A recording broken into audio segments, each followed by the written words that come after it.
tous, je vous retrouve aujourd'hui pour une nouvelle vidéo de réponse à vos questions. J'ai échangé avec une jeune femme qui m'a posé une question qui est la suivante. Comment garder le moral? Cette personne vient d'être diagnostiquée avec une fibromyalgie et se retrouve en prise avec une profonde tristesse, un profond sentiment d'abattement et ne sait pas quoi mettre en place. Elle a mis des choses en place mais elle se sent pas mieux et petit à petit elle sombre dans des sentiments négatifs, dans une déprime et elle n'arrive pas à voir comment faire pour s'aider au quotidien, pour aller mieux, pour faire face. Je pense que c'est vraiment quelque chose qu'on a malheureusement tous vécu quand on vit avec une maladie chronique. L'étape du diagnostic, l'étape où finalement qui scinde la vie d'avant et la vie d'après. Et tout ce qu'on projette, tout ce qu'on anticipe, tout ce qu'on doit réorganiser dans notre vie du fait de la maladie, du fait que notre corps ne fonctionne pas comme on le souhaiterait. Je vais donc répondre à cette question dans cette vidéo. Alors je vais y répondre, on va dire, relativement rapidement. C'est vraiment des points que je voudrais développer après plus en détail dans le podcast. Mais là, je souhaitais faire une réponse rapide, un peu, on va dire, intuitive. Et tout ce que je vais évoquer là, je vous en reparlerai ensuite, bien sûr, dans le podcast de manière beaucoup plus détaillée, peut-être beaucoup plus pratique et aussi avec toutes les références sur lesquelles je m'appuie. Revenons au sujet d'aujourd'hui. Que faire pour garder le moral? Alors là, la question portait sur des sentiments qui étaient plus des sentiments de tristesse, mais lors de l'annonce d'un diagnostic, on peut ressentir aussi bien de la culpabilité, on peut ressentir de la colère, on peut ressentir du déni, on peut ressentir tout un tas d'émotions et de sentiments totalement différents. C'est normal. On se retrouve dans une situation que l'on n'avait pas anticipée, on se retrouve avec des contraintes que l'on n'avait pas avant, notre vie est bousculée, c'est normal de ressentir tout ça, puisque comme j'ai pu vous l'évoquer déjà dans le podcast, je crois numéro 6 et 7, si je ne me trompe pas, qui parlait des émotions, l'émotion, elle est vraiment là pour vous donner une indication. Vous êtes dans une sorte de déséquilibre entre ce que vous avez de disponible comme ressources et les attentes finalement de la situation que vous vivez, des circonstances que vous vivez. C'est-à-dire que les circonstances que vous vivez sont tellement angoissantes, pesantes, énormes et demandent tellement un ajustement, une adaptation importante que vos ressources ne sont pas assez fortes pour faire face à cette adaptation. Et c'est là que les sentiments de colère peuvent arriver. Le sentiment de tristesse est un sentiment un peu spécifique puisque ça va être un sentiment qui va vraiment nous donner le ton de dire je me sens dans une situation qui ne me convient pas, mais je n'ai pas les ressources d'y faire face puisque je suis impuissant. Enfin, il y a vraiment un sentiment d'impuissance à changer cette situation. Ce qu'on ressent beaucoup quand on est malade puisque physiquement, on ne peut pas mettre en place ce qu'on souhaiterait mettre en place, on est limité et on a peut-être plein d'idées, plein d'envies, mais on ne peut plus les réaliser. Donc ce sentiment de tristesse, il est normal, il ne faut pas le nier, c'est normal de ressentir tous ces sentiments. Après, la difficulté, c'est que si ces sentiments se prolongent dans le temps, ça va, pour le coup, là je vais parler plus de tristesse aujourd'hui, ça va augmenter de plus en plus le sentiment d'être impuissant, de ne pas pouvoir changer la situation. Et du fait que vous augmentez le sentiment d'être impuissant, vous augmentez d'autant plus, on va dire, l'écart entre la situation et comment je peux m'adapter. Et de plus en plus, finalement, vous allez une fois de plus faire un cercle vicieux où vous allez vous sentir de plus en plus dépassé, de plus en plus triste. Et c'est là où malheureusement, on ajoute quelquefois des dépressions cliniques à des problèmes de santé qui n'étaient pas du tout, on va dire, liés à un problème émotionnel initialement. Mais c'est pas quelque chose que l'on contrôle. Par contre, il y a plein de choses que vous pouvez mettre en place pour ne pas laisser s'installer cette escalade. Je vais revenir un petit peu à ce qui amène à ressentir finalement ce sentiment d'être dépassé. Qu'est-ce qui se passe? Pour cela, je vais revenir à une théorie, alors là, purement psychologique, qui s'appelle la pyramide de Maslow. La pyramide de Maslow, ça définit les besoins primordiaux qu'on a en tant qu'être humain et ça explique finalement comment, en fonction des situations, on va réagir et rechercher des choses différentes. Il y a 5 stades dans cette pyramide de Maslow. Premièrement, on va chercher les besoins physiologiques. Il faut qu'on puisse manger, qu'on puisse boire, qu'on puisse dormir. Une fois qu'on a tout ça, cette base, on va chercher le besoin d'être en sécurité pour notre survie. Ensuite, on va chercher les besoins sociaux, c'est-à-dire l'appartenance. On va ensuite chercher le besoin d'estime, de reconnaissance, puis le besoin d'accomplissement personnel. Donc Maslow nous dit, une fois qu'on a atteint une strate, on va aller sur une strate supérieure. Ça se passe pas exactement comme ça, mais ce qu'il faut retenir, c'est que le socle, qui pour moi est les besoins physiologiques, donc d'être nourri, de pouvoir se reposer, et les besoins de sécurité, c'est-à-dire de ne pas se sentir menacé dans l'environnement dans lequel on vit, sont vraiment des besoins primordiaux. Si ces besoins-là ne sont pas pourvus, vous ne pourrez pas chercher à... Enfin, il n'y a aucun intérêt à chercher à socialiser, à chercher à vous développer, à ressentir de la joie, puisque la base est justement que vous vous sentiez en sécurité et que vos besoins physiques soient pourvus. Donc là, c'est ce qui se passe finalement, c'est que quand on apprend un diagnostic de maladie chronique, à un moment donné, nos besoins physiologiques sont déjà un petit peu, on va dire, chamboulés, puisque c'est un retentissement là-dessus, mais là, je vais plus vous parler du besoin de sécurité. On se sent menacé par cette situation.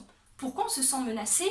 Parce que tout simplement, on va arriver dans une situation où on est en totale incertitude quant à l'avenir, même si au final, notre sentiment de sécurité, c'est vraiment nous qui le créons, parce que tout peut nous arriver dans notre vie.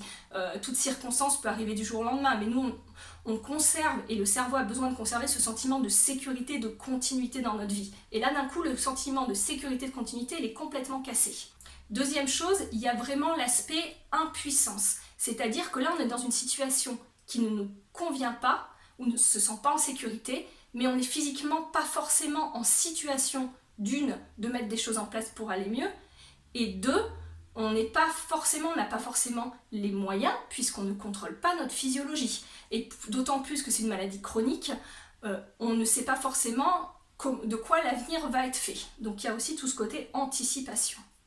Donc, qu'est-ce qu'il se passe? C'est qu'à un moment donné, si notre besoin de sécurité n'est pas pourvu, et votre cerveau est câblé là-dessus, il fonctionne comme ça aussi, c'est-à-dire que tant que le besoin de sécurité n'est pas pourvu, il va passer son temps à être en mode survie. Donc activez vos systèmes de défense, cherchez le danger, cherchez à résoudre les problématiques, cherchez à détecter s'il y a un danger.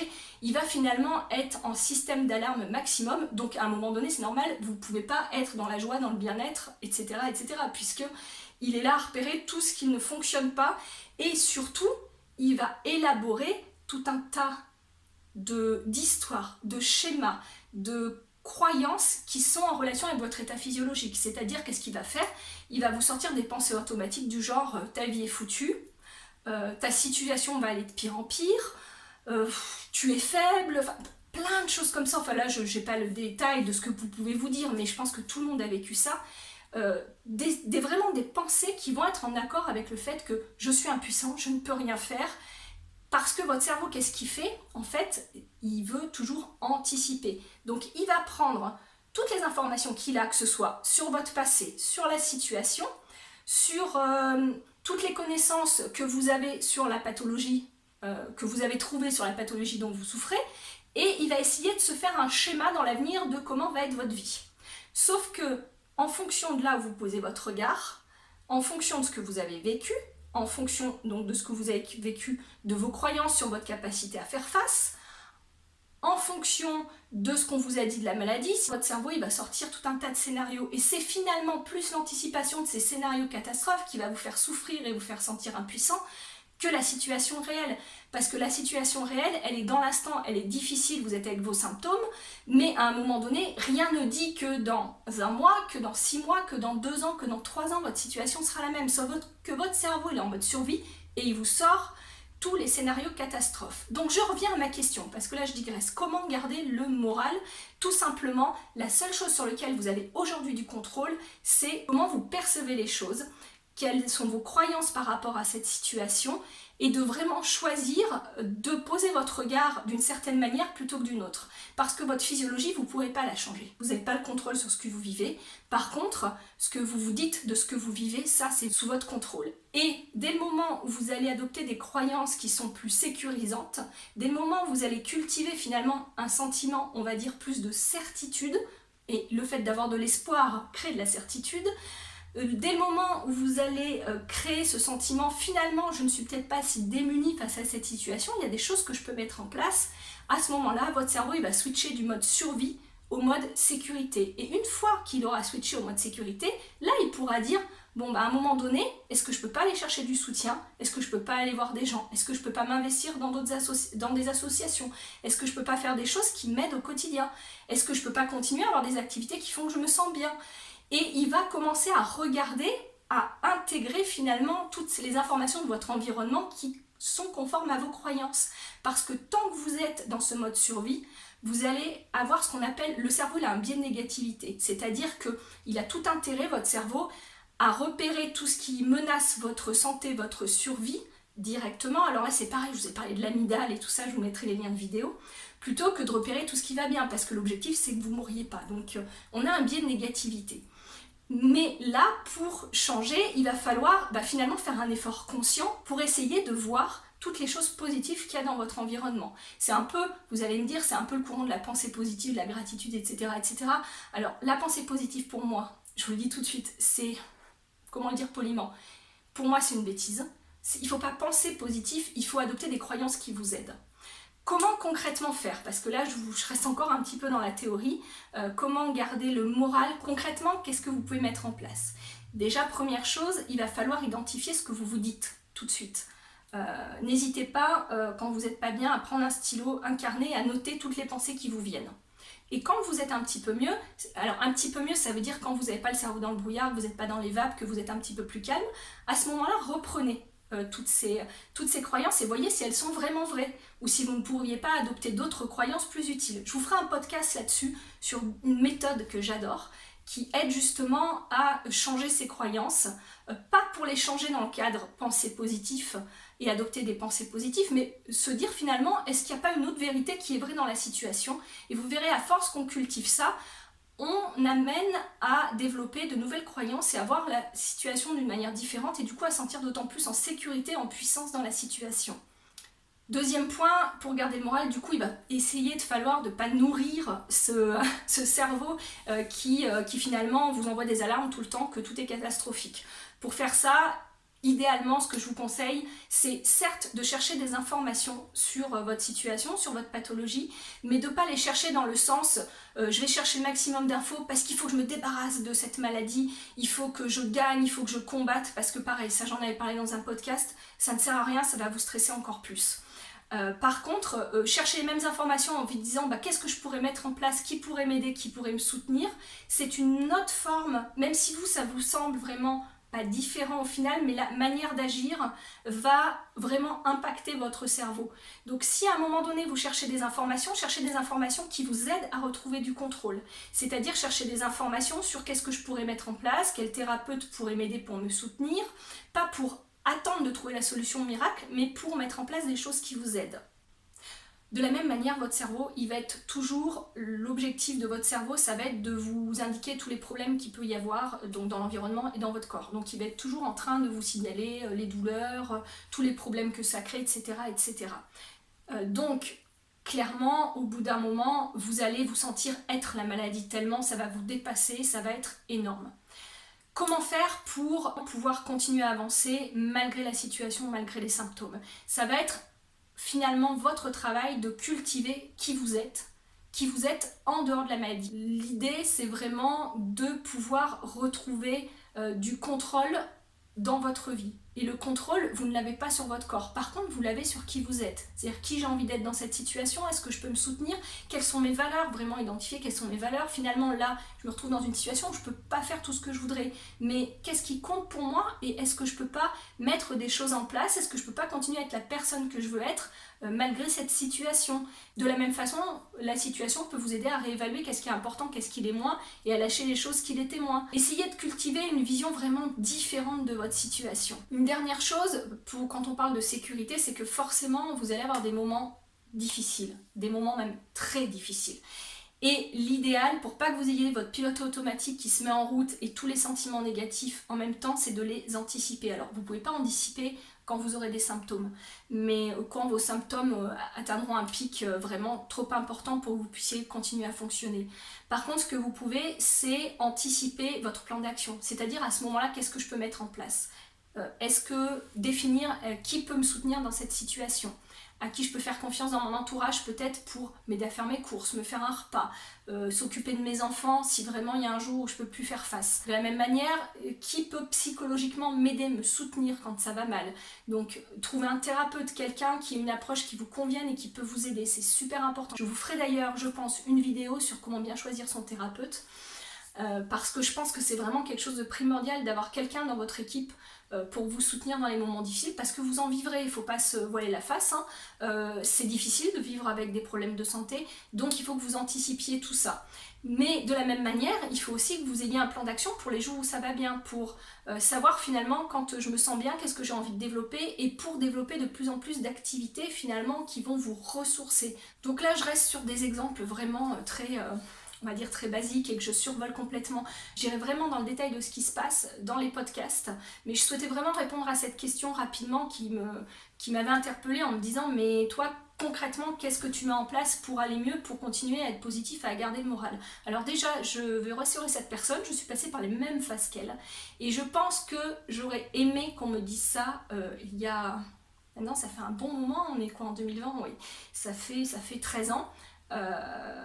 Que j'ai des problèmes de santé, ça fait 5 ans que ça s'est aggravé, que je ne peux plus travailler, mais je crois que j'aurais aimé qu'on me dise tout ça rapidement, qu'on me dise qu'à un moment donné, qu'on m'explique ce qui se passe, et qu'on m'explique qu'à un moment donné, il fallait que j'arrête de vouloir contrôler mon corps, que c'était pas sous ma responsabilité, mais qu'il fallait plus que je travaille sur comment moi je pouvais fonctionner dans cette situation, dans cette circonstance qui est difficile pour avancer. Parce que autrement, on passe des années à se sentir impuissant, à perdre du contrôle, à ressentir tellement d'émotions négatives et tellement de choses en attendant finalement que quelqu'un vienne nous sauver de cette situation, sauf que c'est nous qui la vivons et personne d'autre ne peut venir. On peut nous soutenir, mais personne d'autre ne peut comprendre ce que vous vivez. Donc à un moment donné, c'est à vous de faire des choix qui vous aident. Et vraiment, la notion de choix, pour moi, ça a été vraiment quelque chose de très aidant, de se dire, bon bah ok, la situation est difficile, mais quel choix je peux faire là pour mieux la vivre. Et surtout d'apprendre à lâcher prise sur ce sur quoi vous n'avez pas de contrôle. Même si je sais que c'est difficile, et je sais que ça désorganise tellement toute la vie qu'on avait prévu que c'est excessivement compliqué. Mais je veux vous rappeler que tout ce que vous faites comme anticipation du futur n'est qu'une anticipation, que vous ne savez pas ce qui va se passer dans les mois, dans les années à venir, que ce soit sur la recherche au niveau de la pathologie dont vous souffrez, peut-être un traitement va être trouvé, que ce soit sur ce qui va se passer dans votre vie, peut-être il y a des choses que vous n'avez pas du tout anticipées qui vont se mettre en place du fait que vous êtes malade parce que vous allez réorganiser votre façon d'être et la vie que vous aviez prévue.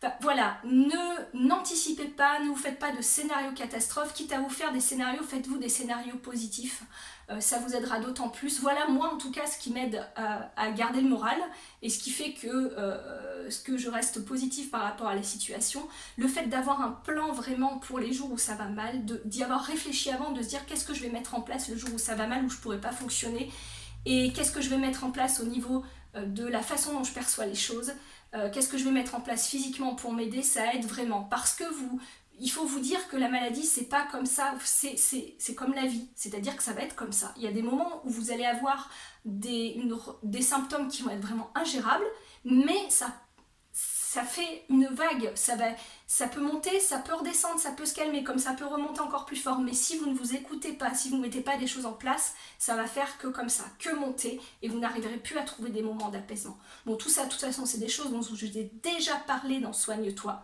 Je vais de toute façon faire plein d'autres podcasts, je pense, pour détailler plus cette notion de se prendre des moments de pause, des moments pour soi, pour définir qui on est, pour réfléchir à ses croyances, pour adopter un état d'esprit différent, sur comment retrouver de l'espoir, sur comment retrouver du pouvoir, sur comment retrouver, entre guillemets, de la certitude dans l'incertitude. Je m'arrête là parce que cette vidéo est déjà très longue. Je vous dis à très bientôt, je suis partie dans tous les sens, je m'en excuse. Et je vous dis surtout de prendre soin de vous comme toujours. Au revoir.